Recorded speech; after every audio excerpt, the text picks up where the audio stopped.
Hello and welcome to the Lewt tutorial. We're going to talk about the item today.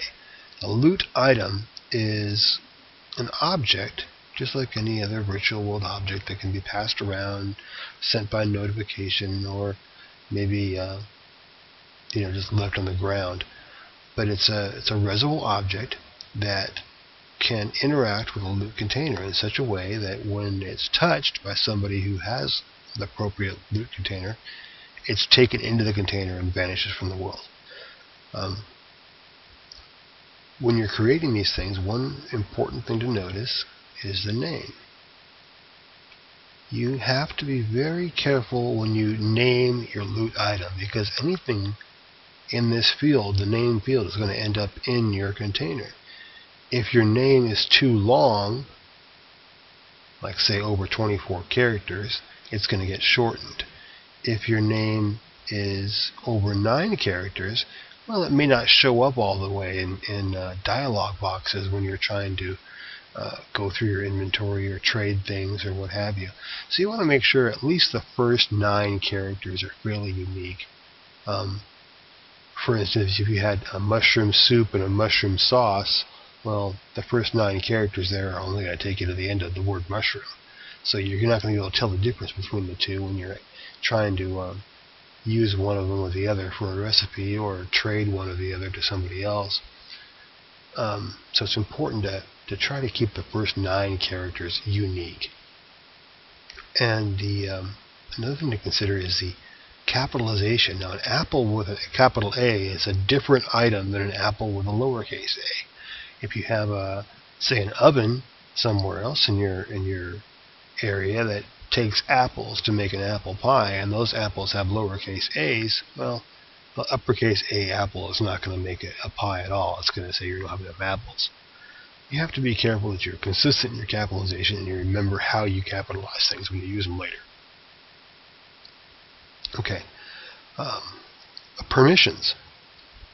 When you make an item, you definitely don't want to make it modify, because anybody could come along and change the name from an apple to, say, a gold nugget or a diamond chalice, and suddenly they have something that you don't want them to have. You want to make sure that's no modify, so they can't change that name. And then, of course, you also want to make sure it's no copy, because you don't want them to be able to res an infinite number of apples. That seems kind of silly. I would say go ahead and leave it transfer, because the point of an item is that you can pass it around. And then all you have to do once that's done is go to the Content tab and drag in your item script. Now, our item script is called Item Generic, but again, your Lewt role-playing group may be a different name. If it is, it'll be item and then that name. Alright, when that's done, our apple is ready to go. Now I'm going to take this green arrow here. I'm going to hold down the Shift key on my keyboard and just drag it to make a copy. Now I'm going to select both of these, and I'm going to drag them again this way with the Shift key held down. And I'm going to keep the Shift key held down. I'm going to select everything, and then I'm going to go ahead and drag it upward one time, and now I've got 8 apples suddenly. And I'm going to close this out, and I'm going to turn around so that we can see Alistair there. There he is.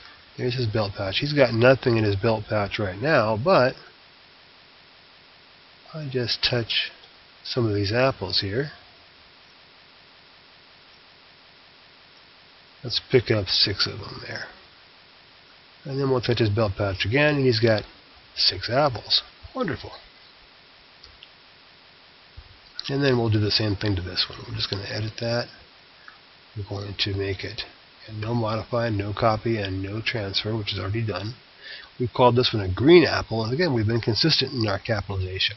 The first letter of each word has been capitalized. If I do that every time, on every item I make, I'm never going to have a problem, because I'll always remember to do that when I do my recipes from my craft station or from my merchants or anything else I'm going to need to use those words. I'll be able to capitalize them and make sure I got them exactly right. In the Contents tab, I'm going to pull in the Item Generic script for the green apple, and let's make a few copies of that.